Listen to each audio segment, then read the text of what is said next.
Have you been looking for a way to grow your online business's visibility? Whether you're looking to start a themed podcast show or you simply just want a platform to express your expertise, express what you do, and ultimately promote your business services or product, YouTube may very well be the best thing you could ever do for your business. In this video, you're going to learn exactly what a YouTube channel can do for your business, whether you're online or you're local and you want some part of your business online. I've been producing 3 different YouTube podcast shows over the past year, and my goal on this channel is to teach you exactly what is working, why, and what you can do to self-produce your own podcast and have success with it. Welcome back to my channel where I teach you how to get real results from your self-produced podcast without it taking up all of your precious time. My name is Liz Manuel. I'm a 6-year photographer turned content strategist and producer who has gone full-time in my business producing podcasts for my clients. My mission on this channel is to teach you everything I'm learning. So without further ado, let's get into this. Before we talk about what YouTube can actually do for your business,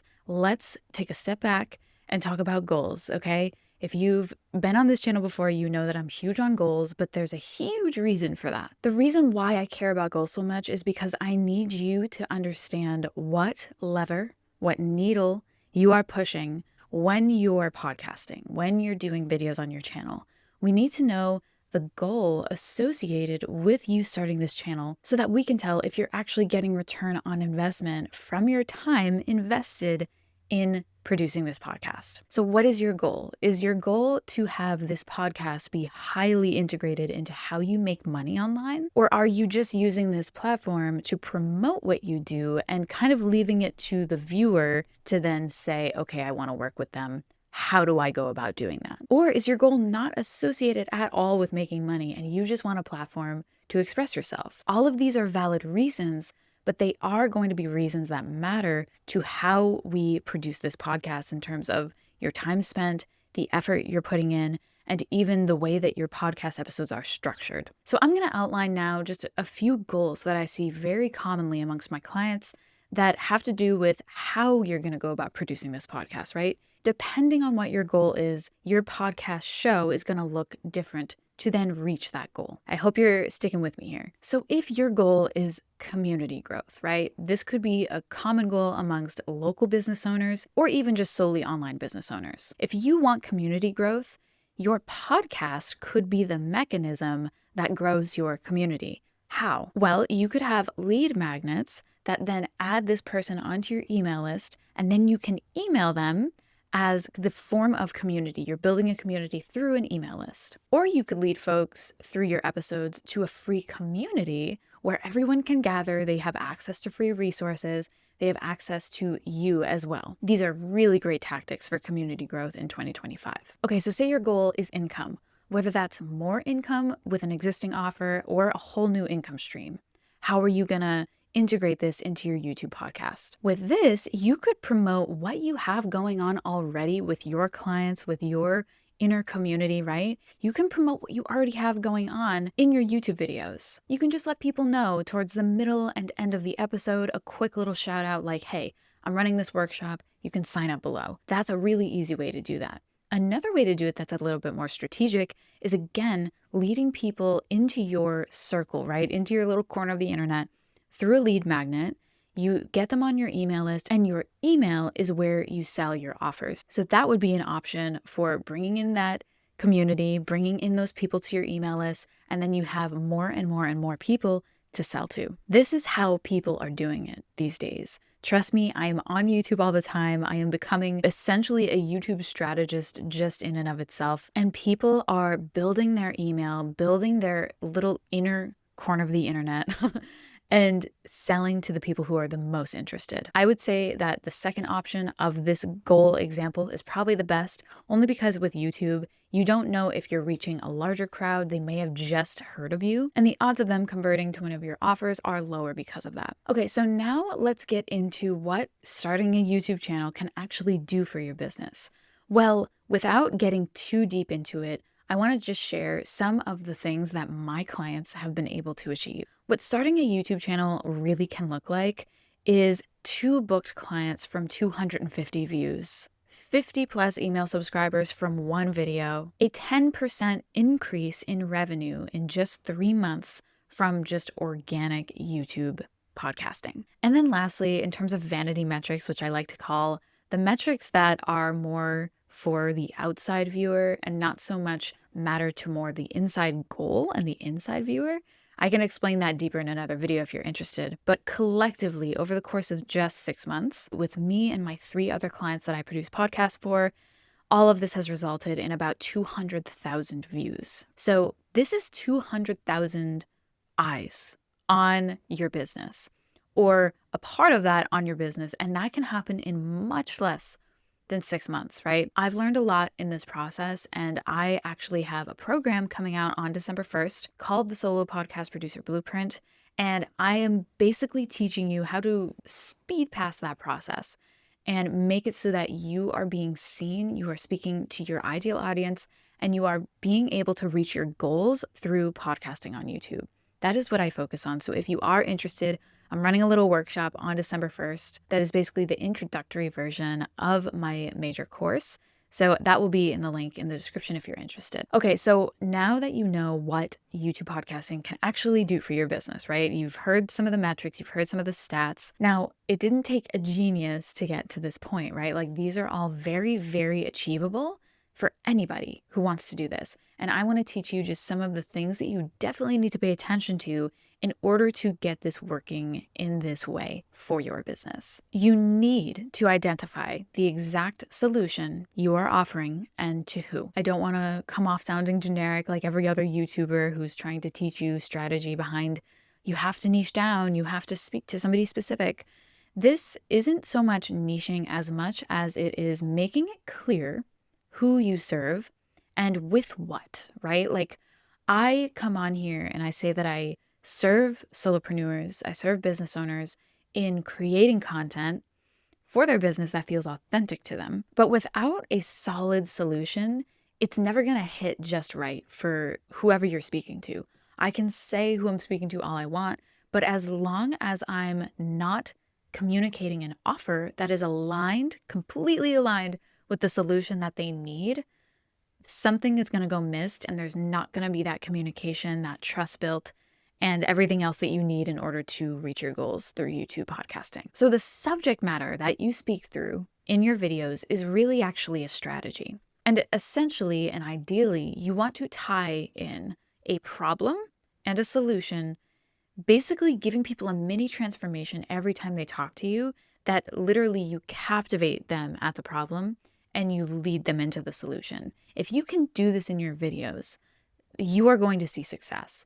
But you obviously have to take into account who you're speaking to, what they're struggling with, right? If you haven't gone through the problem yourself, it's going to be a little bit harder to understand what they're going through. It's not impossible, but you have to really understand what they're going through on a deep level in order to lead them to your solution or a solution. The reason you want to understand this person so deeply, their challenges, their desires, the obstacles, the everyday, like the routines, right? You want to understand this person so deeply so that you come off as the most relevant and relatable solution to them. It is not important anymore in 2025 to just see a solution, have it be somewhat accurate to what they deal with, and then they just buy it. Especially these major problems that are causing kind of a lot of distress in people's lives. They're looking for a solution they can invest in. And they don't only want to invest in a really, really good solution, but they want it to be relatable to them. If you have the solution for them, they want to relate to you and they want to trust you and they want to do all of the things that they can possibly do before buying with you that will prove to them that you're the best fit for them. It is why I say lead magnets and free resources are great. It is also why I say joining a community and cultivating relationships through a little corner of the internet. I've said that like 3 times in this video. It is so important to cultivate connection in whatever way feels best for you. If you can make people feel understood, if you can make people feel related to, understood, and also like you can fix the problem, you will gain trust and you will see success in YouTube podcasting. Another thing about this whole process with YouTube podcasting and making sure that you are going to reach your goals through podcasting on YouTube is you have to do industry research. And I am somebody who I used to get so just, I don't want to see what other people are doing. I don't want that to influence me. I want to come off authentic. I want to blah, blah, blah, blah, blah. That is all important. But you have to understand that sometimes you don't always know what's best for your community. Sometimes your community is showing you in ways that maybe you can't see because you're not searching for it, but they're showing you ways that they want to be approached, that they want to engage in a conversation. And the way that you can do this is by simply typing in the keywords of the problem and the solution that you are focusing on in your videos. Type in those keywords or type in those search queries into YouTube. What are the 4 to 5 videos that pop up first? Yes, they are going to have the most vanity metrics, but what is also insightful about looking into these videos that have high views is they are getting massive reach for a reason. I say vanity metrics, but I don't mean that in a negative way. Vanity metrics are actually good in terms of showing us what the overall message is and why it was impactful. Why did a lot of people resonate with this over something else, right? Most of the time, it's because it is not entirely so specific that you are blocking out a lot of people, but it's specific enough to where you're attracting a lot of people dealing with something that is actually an issue. So what I teach my clients is that on a monthly basis, you want to do this practice and you want to literally screenshot the 4 to 5 videos that come up on YouTube when you type in your search query, when you type in your keywords that you're going to want to focus on in your month ahead content. You put them all together on a page and you see what is the common denominator. Is there a word that keeps popping up in the title? Are there words on the thumbnail? Are there the same words on the thumbnail, but only different by one word in front of them, right? Like it's describing a major industry or a major pain point. Other things like the layout of a thumbnail can also be a common denominator. It's kind of crazy how an industry can really look a very specific way.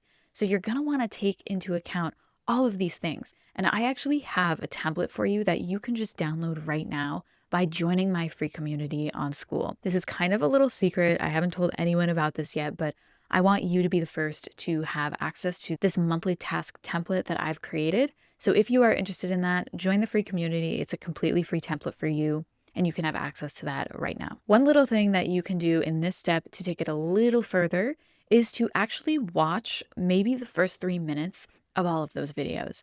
Now, the first 3 minutes are the most critical because you are attracting the people to watch the video, right?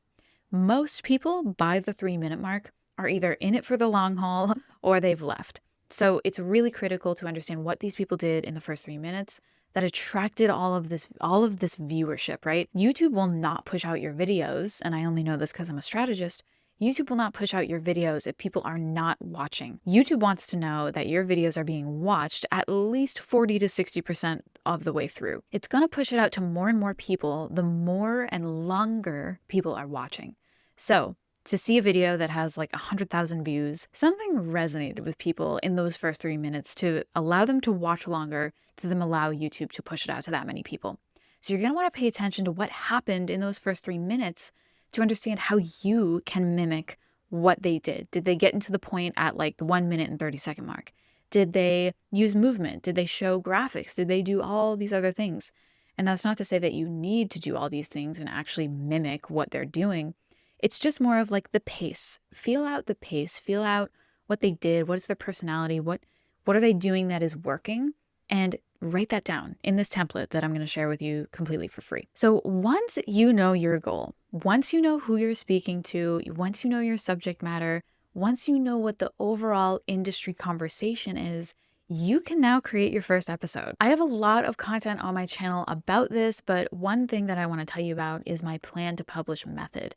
It is basically hyper-focusing on each stage of creation, right? Plan, create, aka record, edit, and publish. If you just hyper-focus on these 4 stages in condensed amount of time, whether it's 1 day of the week, 1 week of the month, however you want to organize this so that you can create content easily, this is my favorite, my best method. I've done so many things to help entrepreneurs, heart-led leaders, heart-led people who are wanting to create content but not have it feel gross and like inauthentic to them. I've done so much research into figuring out the best ways to streamline content creation. So I will link a video here that talks about the plan to publish method on this end screen just so you can get more insight into what that really looks like. I want to thank you again so much for watching, and I will see you in the next video.